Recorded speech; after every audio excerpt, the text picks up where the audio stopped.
Give me a drink, bartender.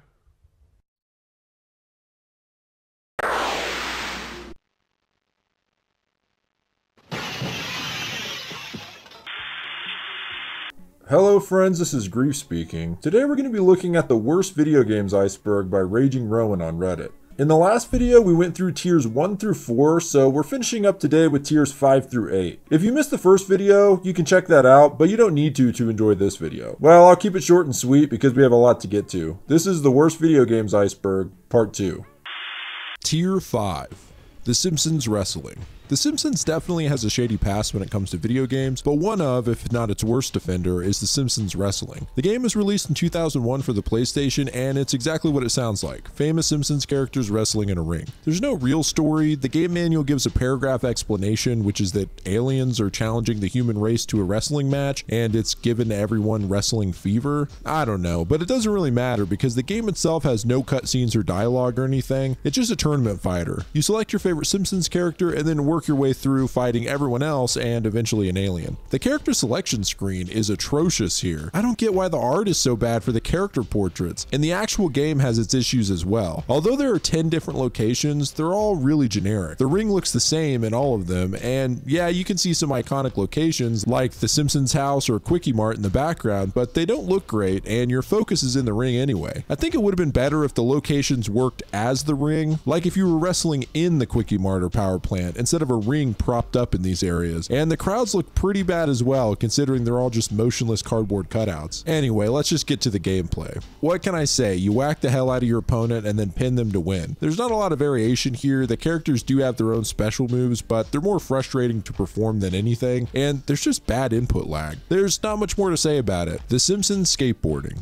We're not done with The Simpsons yet. A year after The Simpsons Wrestling release, we got The Simpsons Skateboarding on the PS2, clearly trying to capitalize on the new trend in skating games, namely the Tony Hawk series. Much like Simpsons Wrestling, there's no real story other than everyone trying to compete in a giant skate competition, so they've turned Springfield into a skate park. And I mean, hey, it makes sense that everyone's bringing their lives to a complete halt to pick up the art of skateboarding because the grand prize for the tournament is $99. Wow, how could you pass up a prize like that? Well, one improvement over the last game is that you're actually in the Springfield environments. I mean, they're empty and bland, but they're there. The gameplay is clearly just based on the Tony Hawk games with a few changes. Namely, instead of holding X to move forward, you press up on the left stick, which is totally counterintuitive if you're used to the pro skater controls. And even when you get used to that change, the controls are generally a little slow and unresponsive. Although each character has their own special moves, there's altogether a lack of tricks, making the gameplay feel pretty repetitive, pretty fast. Overall, the game had a general lack of content, and even though both Simpsons Wrestling and Skateboarding were voiced by the original cast, the humor just wasn't up to par with the show. Bomberman Act Zero. Bomberman Act Zero released in 2006 for the Xbox 360 and was, no joke, a gritty action reboot of Bomberman. It almost seems like a parody, with Bomberman looking like some kind of cyborg and the environments being all dark and dystopian. Despite the visual changes, it actually plays basically the same as core Bomberman games, but it looks significantly different, and in this case significantly worse. Part of the appeal of the Bomberman games was the simple charming graphics and levels. Here the gritty makeover is unappealing and the levels all literally feel the same. There's a couple of interesting changes here, like a third-person camera angle as opposed to the typical top-down view, and a life bar in place of one-hit deaths, but even these changes are divisive. It was just a bizarre choice to go this direction with Bomberman, and this is regarded as the worst Bomberman game. Also,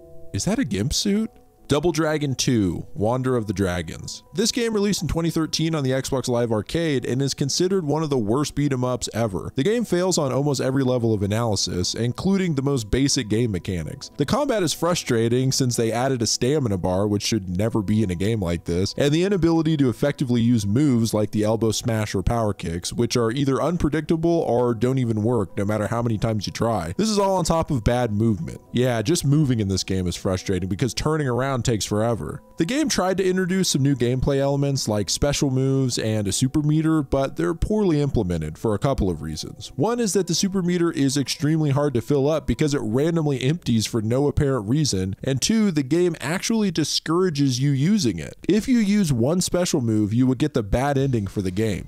No joke. So it introduced a new mechanic and then puts caution tape around it. The game doesn't even look good with ugly character models and environments. Plus, the enemies are uninteresting and identical in their attack styles, making the game really difficult due to the fact that they can attack you during your recovery animation. The game is just a repetitive and frustrating mess, seemingly attempting to cash in on the familiar Double Dragon name. Spyro: Enter the Dragonfly. The original Spyro games are some of the most well-regarded of the PlayStation library. Developed by Insomniac Games, who went on to create more iconic franchises like Ratchet & Clank and more recently the Spider-Man games. Well, unfortunately, while Insomniac left Spyro to work on Ratchet & Clank, Universal, who owned the IP, continued the series without Insomniac, resulting in a new game that is considered one of the worst of the Spyro franchise, Spyro: Enter the Dragonfly. There's a lot of problems with this game, including inconsistencies with characters and story elements from the previous games, like for instance Ripto returning as the villain, even though he was completely submerged in lava in the last game. But who cares about story consistencies? It's all about gameplay, right? And you know what? The gameplay looks more or less like the other games. Running around headbutting stuff, collecting gems, shooting fire, all that. But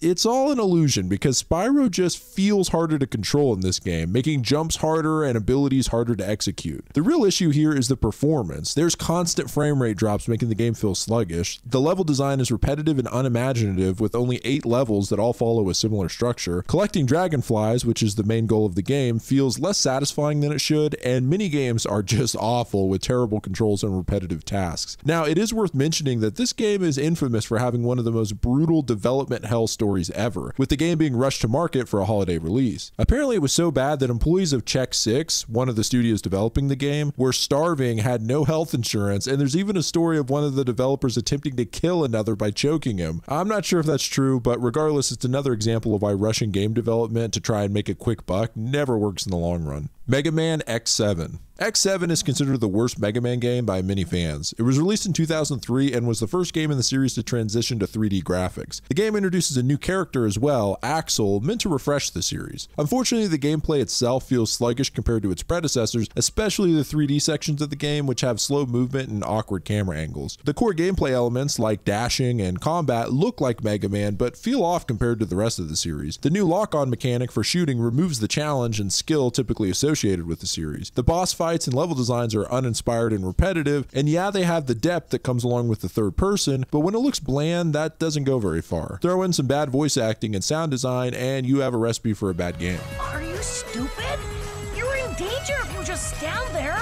Bible Adventures. Bible Adventures is a collection of unauthorized Nintendo games based on Bible stories, developed by a Christian gaming company. The game immediately stands out in the NES library with its baby blue cartridge. So Bible Adventures has 3 games in the collection: Noah's Ark, Baby Moses, and David and Goliath. In Noah's Ark, the player, as Noah, must collect animals and bring them to the ark. The way he does this is by carrying them. Yeah, old-ass Noah can lift and carry multiple animals, including oxen and horses, over his head with ease. Damn, I didn't know that's how it happened. Noah's a beast. Baby Moses involves carrying baby Moses through levels while avoiding enemies. This one is extremely frustrating, mostly because you can't defend yourself while carrying Moses, so it's an entire game based around everyone's least favorite level type, escort missions. David and Goliath has the player collecting sheep and avoiding lions. You probably noticed the running theme here of just carrying shit. Overall, Bible Adventures is a poorly designed and executed series of games with monotonous gameplay, unoriginal level design, and frustrating controls. Aquaman: Battle for Atlantis. Aquaman Battle for Atlantis, released in 2003 for Xbox and GameCube, was developed by Lucky Chicken Games. I don't know if that's the lamest or raddest name I've ever heard. Anyway, the game is widely considered a misstep in superhero video game adaptations. The game features Aquaman, but not the version that most people are familiar with. Instead, they went with the 1994 redesign where he loses a hand and gains a hook. Despite the potential of exploring Aquaman's many powers, the game doesn't really utilize them effectively, only offering the basic abilities like swimming, breathing underwater, and talking to fish. The game's visual presentation is underwhelming with poor attention to detail, especially in cutscenes with bad voice acting, sound effects, and animation. Except for Aquaman's hair, which is oddly detailed and looks better than most of the rest of the game. The underwater setting, which should be vibrant and lively, comes off dark and lifeless. The actual gameplay is not great either, with simplistic and repetitive combat, using only basic punches and a combo system that doesn't really work. Also, where's Aquaman's trident? Well, like Batman Dark Tomorrow, this could have been a cool new start for the character in the gaming world, but instead it closed the door on any potential Aquaman games. Friday the 13th, NES. Friday the 13th is a survival horror game on NES based on the popular film franchise. The idea is that you play as 6 camp counselors trying to protect children from Jason Voorhees. You get alerts when Jason is attacking other counselors or children in a different location, where you then have to rush to that area to fend off Jason. Combat with Jason is in a sort of 3D perspective, kind of like Punch-Out. If Jason kills your current counselor, you just switch to the next counselor until he kills all 6 of them, in which case the game ends. That's kind of an overview, but let's get to the nitty-gritty here. The game is known for being extremely hard and for all the wrong reasons. It's really cryptic, making it hard to figure out where to go and what to do, and once you do have somewhere you want to go, the map is confusing as all hell. It's just very counterintuitive. It makes navigation a nightmare. While trying to figure that out, Jason constantly interrupts the game and is really difficult to kill. This all adds up to a confusing and frustrating experience. Although I should note this game has kind of become a cult classic on the NES, and a lot of people have dedicated time to beating it and speedrunning it.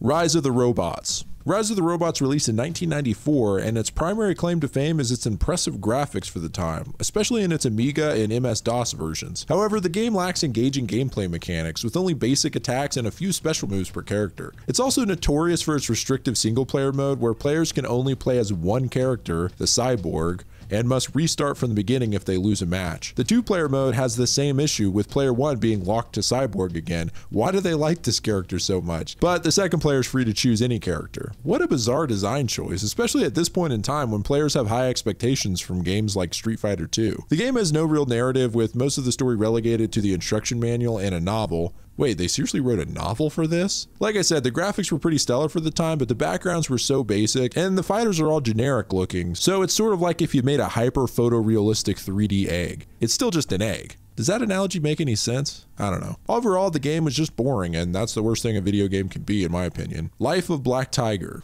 Widely considered the worst game on PS4, Life of Black Tiger is so low effort and so broken that it rivals Big Rigs. It's worth noting that it was originally made as a mobile game, which sheds a little light on it, but that's not a good enough explanation for this hunk of garbage. It's got every issue imaginable. Terrible, outdated graphics and animation, no collision detection, repetitive broken gameplay, numerous grammatical errors, and a horrendous camera and controls. I wish I had more to say about it, but it's just bad. Custer's Revenge. Custer's Revenge is more of a comical entry, but it was part of a strange collection of adult-themed games for the Atari 2600. It's one of the craziest, most offensive games I've ever seen from the era. But essentially, you play as famous American cavalry commander George Armstrong Custer as he makes his way across a desert, dodging incoming arrows to a naked Native American woman so that he can...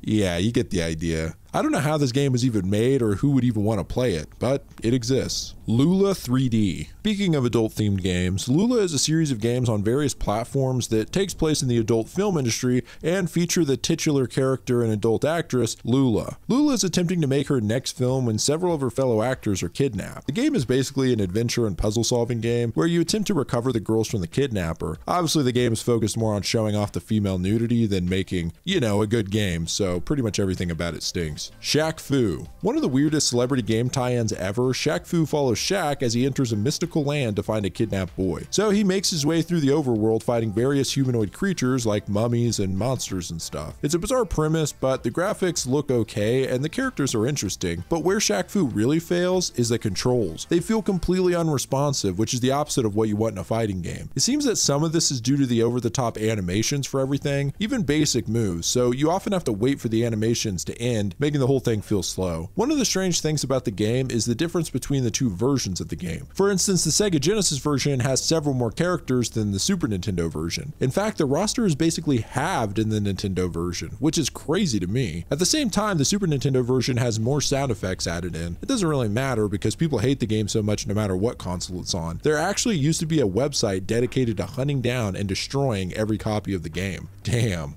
Hong Kong 97. Hong Kong 97 is a game anomaly that is honestly hard to believe. It's supposedly released on the Super Famicom in 1995, or rather it was made for the Super Famicom in 1995. The game takes place in China in 1997 during the handover of Hong Kong from the United Kingdom. Facing increased crime rate due to immigration from mainland China, the Hong Kong government hires Chin, a super powerful relative of Bruce Lee who happens to look just like Jackie Chan, to kill the entire population of China. No joke, that's the plot. So let's break this down a bit. First of all, it doesn't just look like Jackie Chan, it is a picture of Jackie Chan, and pretty much all of the images of this game are taken from real people and events, including some that are copyrighted, like the background being the straight up Coca-Cola logo. And secondly, let me reiterate that the objective of the game is to kill all 1.2 billion people in China. This is apparently doable because you were the super powerful relative of Bruce Lee, Chen.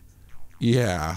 The actual gameplay is really simple. You just run back and forth as Chen at the bottom of the screen, shooting projectiles at people. When you kill them, a picture of a nuclear explosion pops up, and then a picture of what looks like a dead body, which is also what you see on the game over screen. Also, someone managed to track down and interview the original creator of the game, who said that he actually created the game to be intentionally as bad as possible and as a satire of big game studios. Well, he succeeded in making one of the worst games possible, I'll give him that. Okay, moving on to Tier 6, starting with Infestation Survivor Stories. Infestation Survivor Stories is considered one of the worst MMOs ever made. It's a survival MMO that takes place in a zombie-infested world, clearly inspired by games like DayZ, H1Z1, and 7 Days to Die, and being mostly scrutinized for being a watered-down version of those. There's not much to say about it. The game was buggy and outdated and failed to have any unique gameplay or mechanics that would help it stand out from the similar games. It was also lambasted for having one of the worst inclusion of microtransactions for a game like this. Yaris. If you're wondering why there is a game with the same name as the Toyota Yaris, that's because this is literally a game made to advertise the Yaris. It was released on Xbox Live Arcade in 2007, and I honestly didn't really believe that this was real at first. The whole thing feels completely made up. The gameplay has you controlling a Toyota Yaris that has a strange metallic tentacle coming out of the hood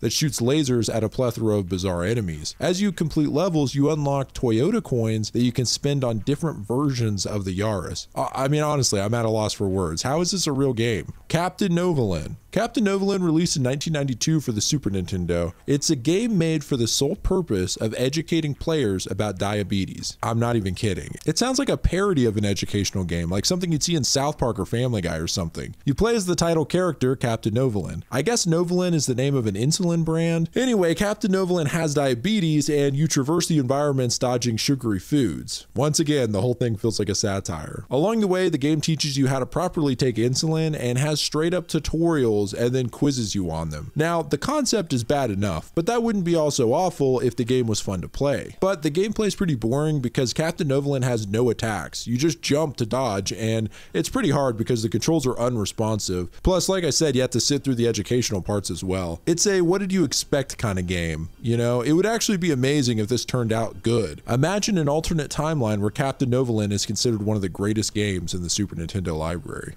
The Crow City of Angels. The Crow City of Angels was released in 1997 for the PC, Sega Saturn, and PlayStation. It's already a bad sign when the game is based not on the original Crow film, but the sequel that no one liked. It's essentially a beat 'em up, but the problem is it's in an isometric perspective with tank controls. This is probably the biggest gripe with this game. The controls are awful, and it makes even fighting a single enemy a chore, as you have to try and face the exact right direction. Now add multiple enemies to the mix and it becomes almost impossible. This is made even worse in the later levels of the game when guns are introduced, because trying to hit enemies is extremely difficult and your ammo's limited. Meanwhile, the enemies have unlimited ammo and dead accurate aim that can almost drain your health instantly. This is all made harder with the fixed backgrounds because sometimes your character is really far away or obscured somehow, making it hard to see where you are or what you're doing, let alone accurately hitting enemies. And the backgrounds themselves are dark and unappealing. Yeah, it's not great. Sid the Dummy. Sid the Dummy released in 2009 for the PS2 and Wii. It's one of those games that I've never heard of and never saw in a game store before, and that's because almost no one bought the thing. One of the reasons this game cropped back up on the internet is its atrocious cutscenes that look like early CGI from the 90s and terrible voice acting. Quick! Bring him in! We don't have much time! The game itself isn't any better. The graphics are outdated and the controls, especially on the Wii version, are horrible. And the 2.5D style doesn't work well because the character has a full range of motion, but it's difficult to gauge depth, making it hard to tell if you're hitting enemies. And of course, there are bugs and glitches galore. The crazy thing about this game is that it somehow got a demake sequel on Switch in 2018. Of all the games that deserve a sequel, we got Sid the Dummy. How?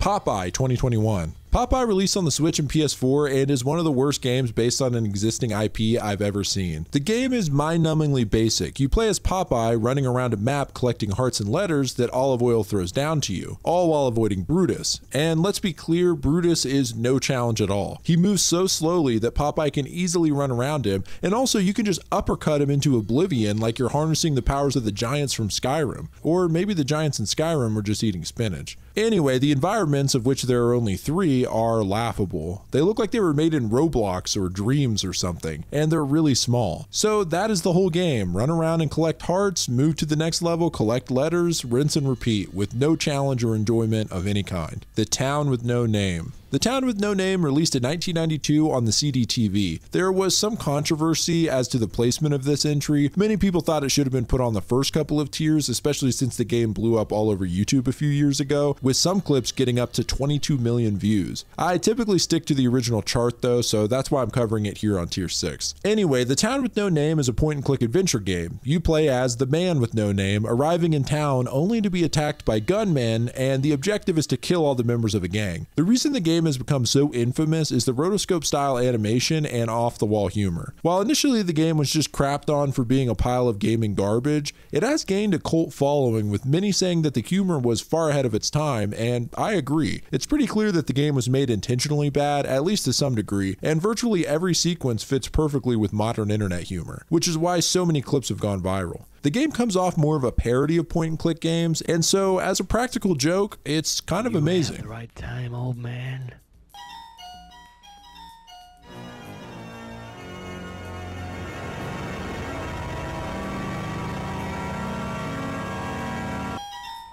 No. Bad Rats.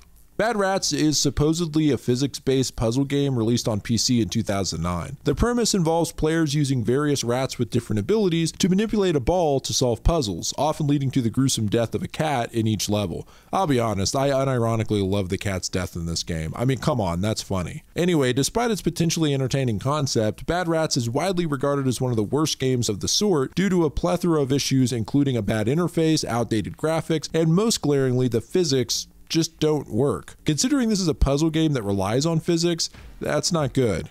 Some levels are ridiculously easy. You can actually just randomly place rats around and see what happens, and there's a good chance you'll win. But some levels are frustratingly hard due to the fact that, as mentioned, the physics are unreliable. So you're just hoping that things fall into place correctly. It's a type of game that's so bad, it's actually kind of entertaining to play, just to have a laugh at. Dark Castle, Genesis. Dark Castle is a platform game notorious for its many issues and gaining a reputation as one of the worst games in history. It suffers from poorly designed and confusing graphics, an absence of storyline or context, and extremely awkward and unresponsive controls that make even basic movements frustrating. The game's level design is maze-like and misleading, often leading players to dead ends, and while you're doing all this, you get to hear the repetitive soundtrack and grating sound effects, most notably these enemies that actually mock you. It's a type of game that is extremely difficult, but not because of fair challenge. Instead, you're fighting against unfair mechanics, technical glitches, and bad controls. There are some games that are challenging, but you feel like it's your fault when you fail. The Mario games are a great example of this. Some of the later levels in Super Mario Bros. Are really difficult, but you always feel in control of the character, making it rewarding and satisfying when you complete a level. Dark Castle is the opposite. The character's so unresponsive and unreliable, you feel like you have no control at all. When you do succeed in making it through a room, it feels like it was all luck, so there's no satisfaction. All in all, Dark Castle is considered one of the most frustratingly difficult games on the Genesis, and for all the wrong reasons. The Guy Game. Yikes. So there's a couple of levels to this one. The Guy Game released in 2004 on PS2, Xbox, and Windows. It's basically Girls Gone Wild, the game, where women in bikinis are asked trivia questions, and you as the player guess whether they're right or wrong. If you guess correctly enough times, they show their breasts. Real classy stuff. So yeah, it's not a great game, just an excuse to look at boobs. Well, the interesting thing about it is that the game came under fire when a lawsuit was brought against it several months after its release. Apparently, one of the girls in the game was underage. She lied to the producers and showed them a fake ID, but in reality she was only 17 years old. Needless to say, the game was pulled from shelves, but man, the fact that this was sold in stores for months is kind of insane. Okay, moving into tier 7, starting with Spogs Racing. Spogs Racing was released as a WiiWare title in 2008. It's a strange concept introducing SPOGs, which I guess stands for Sports Player Object Gyros. Anyway, they're basically just wheels with a POG-like disc floating in them that represents the different avatars. It's really weird, but it doesn't really matter because it's one of the most low-effort racing games I think I've ever seen. I wish I had more to say about this one, but it's just so generic, and keep in mind Mario Kart for the Wii came out the same year. Where's Waldo for the NES? Where's Waldo for the NES is a good example of why not everything should be adapted into a video game. At least not in the 8-bit era. The main issue with this game is the graphics. The best part of the books is the detailed drawings. You don't even have to be looking for Waldo in order to enjoy looking at all the wacky stuff going on. But in the game, it looks like ass. 8-bit graphics just don't work for something like Where's Waldo that requires a lot of detail. All the people look like stick figures, including Waldo, which makes it really difficult to find him. The controls aren't great either, which sounds silly in a game like this where you're just selecting things, but the cursor is really sensitive, making it hard to place it exactly where you want it. Maybe a Where's Waldo game would have worked on the next generation of graphics, but for the NES, this one just didn't fly. Skylight Free Range 2.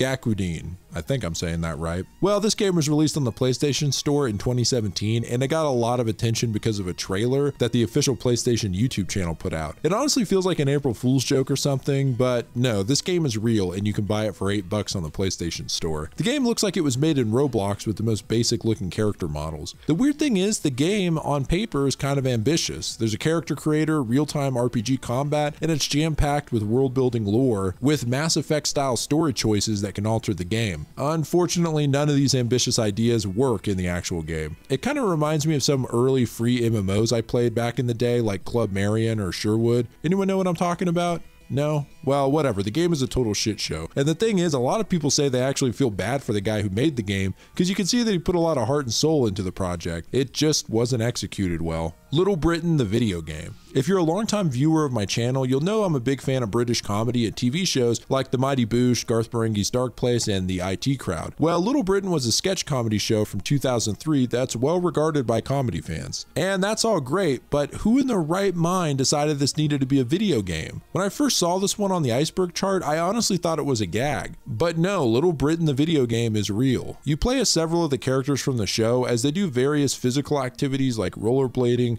diving, and a Pac-Man style level where you run through a supermarket eating biscuits. I mean, it stinks. Let's just get that out of the way. It feels like it should be a web browser game like something from the Disney website back in the day. But I don't even really get the appeal of Little Britain as a video game. Did they really think there are people saying, I love Little Britain so much, I have to buy the game? Anyway, it's an absolutely bizarre cash grab that makes no sense. Wild Woody. Wild Woody released for the Sega CD in 1995. The premise is that you play as Woody, a pencil that's come to life by way of a magic totem pole, who is tasked with finding the scattered pieces of the totem pole. While the game was meant to be a grand showpiece of the cutting-edge graphics of the Sega CD, it's ironically criticized for its grimy visuals and lackluster platforming gameplay. There's a couple of strange trivia about the game, however, like the fact that the soundtrack was composed by Ron Thal, who went on to be a guitarist for Guns N' Roses. Weird. There's also a sort of legendary Easter egg in the game where a mermaid appears topless. Keep in mind this game was made for kids. Hoshiwo Mirohito, also known as Stargazers, this is a JRPG for the Famicom that's been called one of the worst JRPG games ever made. From what I can tell, it does have a pretty unique sci-fi and cyberpunk setting that deviated from the typical fantasy worlds of early RPGs. Although Phantasy Star came out a year later and blew it out of the water. Anyway, you navigate a dystopian future where a supercomputer called Crew 3 enslaves humans, and the last hope lies in 4 psychic children. The game starts rather abruptly as it throws you into a confusing overworld with no directions or clues, featuring invisible towns and nonsensical layouts. The gameplay is marred by excruciatingly slow walking speed, incomprehensible tile designs, a jarring color palette, and a bizarre and unreliable saving system that only records levels in multiples of 4. Battles are tedious with unstrategic moves and enemies that can flee, which you don't really see in these games, and the problem is you don't get any experience when they run away. Despite some innovative ideas like character aging and a crafting system, the game is overwhelmed by its numerous flaws. It's speculated that the game's issues stem from rushed development and possibly being the work of a single developer. There are fans who have actually remade the game on RPG Maker, and there's even a Switch port with quality of life improvements showing that there are some qualities to the game that people really liked. Digital Homicide. Digital Homicide is not a game, but rather a game studio. It was founded in 2014 by James and Robert Roman. Over Over the course of only 2 years, the studio produced 60 games, including their best-known game, The Slaughtering Grounds, which was released on Steam. The games were rushed out using pre-built and pre-bought Unity assets in order to make the most basic games you can imagine that hardly even worked. There was a big controversy when YouTuber and game critic Jim Sterling was sued by Digital Homicide over scathing reviews of their games. It's a whole rabbit hole. I'd recommend watching Frederick Knudson's video on the whole thing if you want the details, but basically they made a bunch of crappy games and then got butthurt when they were called out about it.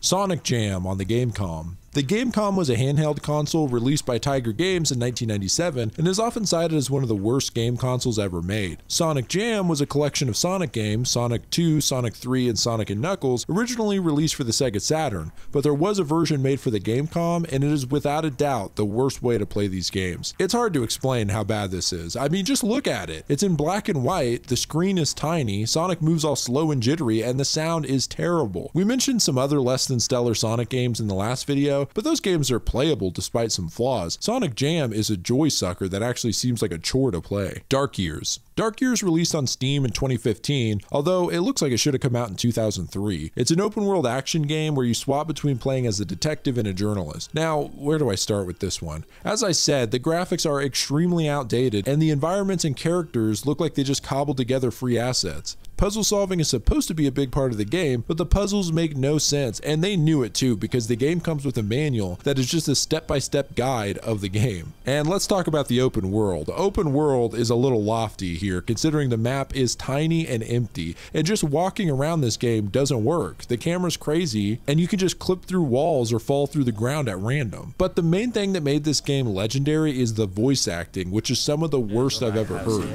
Why do you want to go there? Well, I'm looking for an address. Thank you for your help. You have a strong will. Call me Jiffy, bro. Here. Thanks, Jiffy, bro. It's honestly worse than Tommy Wiseau in The Room. Oh, hi, Mark.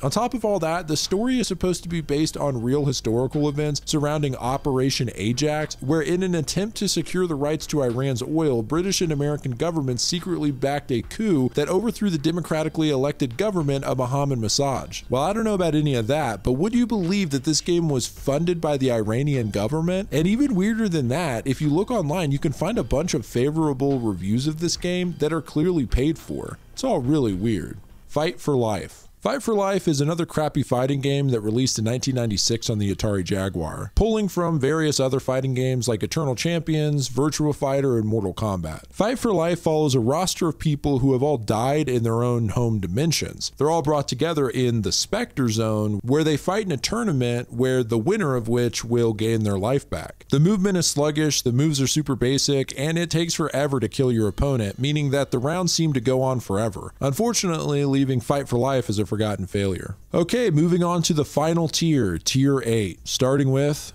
Streatham Hill Stories. Streatham Hill Stories is a GTA clone that takes place in South London, I think. I'm not good at geography, especially in other countries. Anyway, the game starts off not so promising, with load screens clearly trying to fit the GTA vibe, and we get into the game, which just instantly assaults your senses with environments that look like a bunch of JPEGs plastered together. The game makes no sense. The controls are whack, aiming doesn't work, driving is bizarre, and the game just runs so badly, constantly glitching out. This game feels like if a calculator had a dream that it was an open world crime game. Does that make any sense? I don't know, but either way, this is a terrible game. Flowers Are Dead.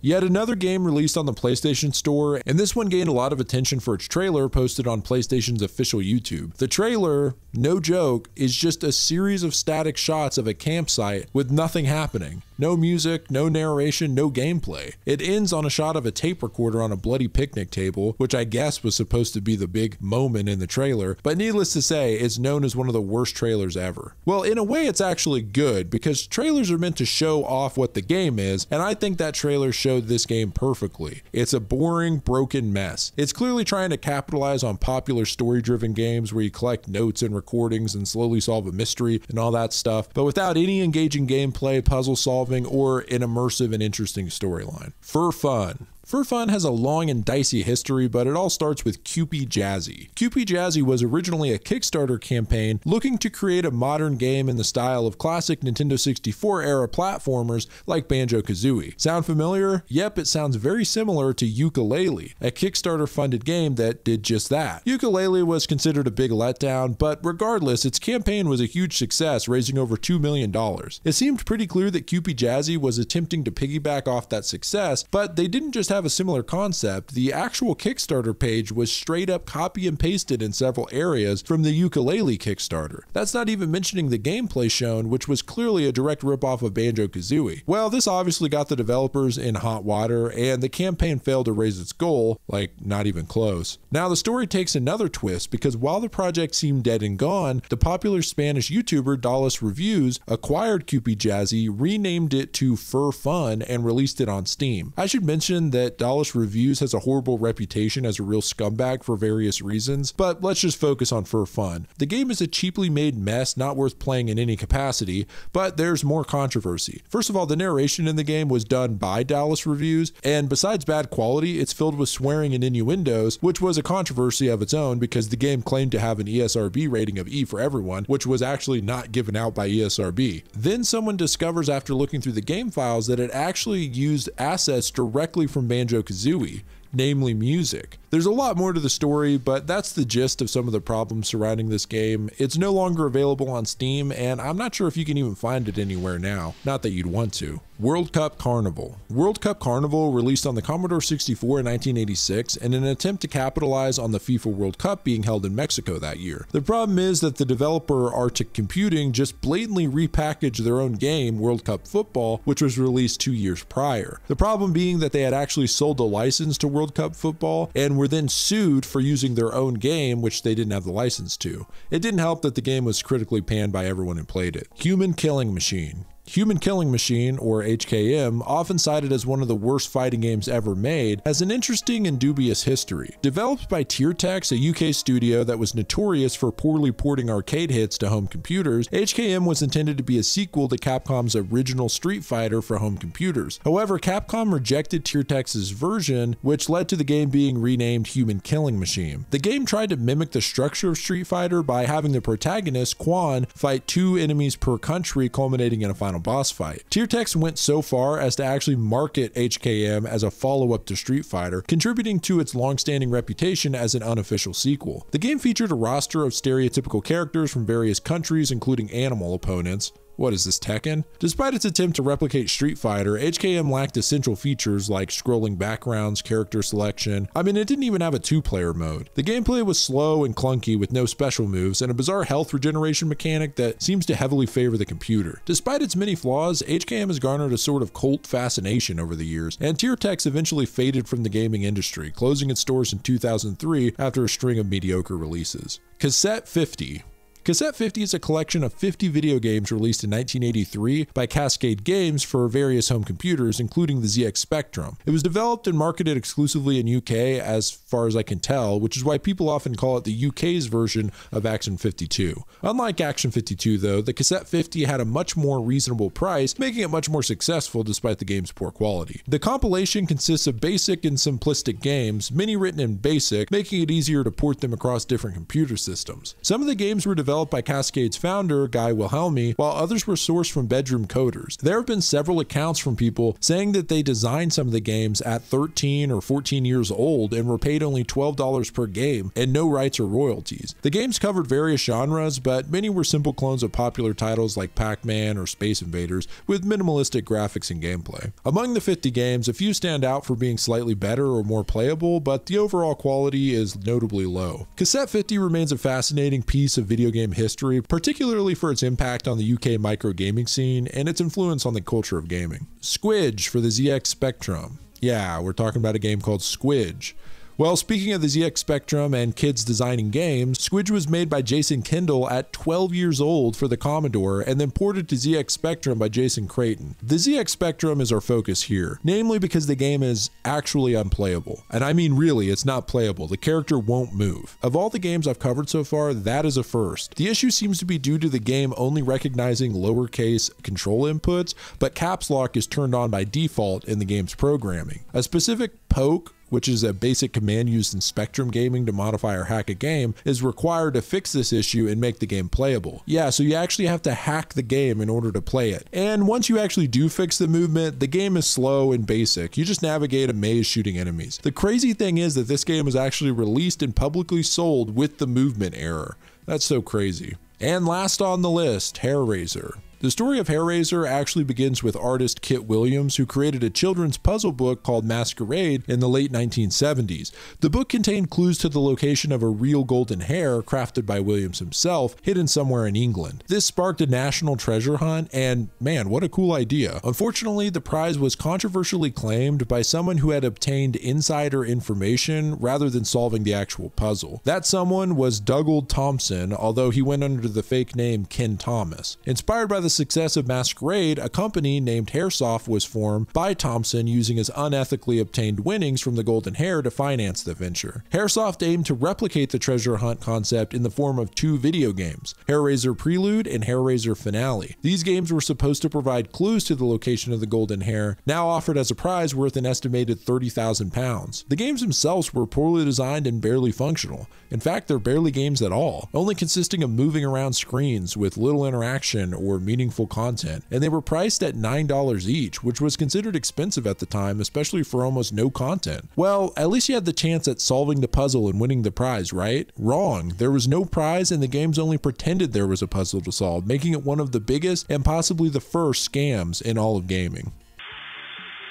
Okay guys, we made it through. Thanks everyone for watching. These videos were a lot of work, but a lot of fun, and I learned about a lot of games I had no idea existed. I do want to note that my focus was on the more general view and opinions of these games. I know there are games on this iceberg that people really like and enjoy, and my goal wasn't to needlessly crap on those games, but explain why generally people had a bad response to them. Anyway, there's more horror content on its way soon. Thanks for all the support, especially from my patrons, Naomi Romero, Soma, Krusty the Crab, One Group, Ali Morgan, Laz Wishgender, Malediction, Hunter Piva, Tora, Heather M, Creepypasta Cube, A Slightly Bigger Ant, K.A., and Ricky Shadow. You guys are amazing. If you want a shout out like that at the end of every video, as well as a handwritten note and a Grief sticker, consider becoming a patron. But that's enough out of me.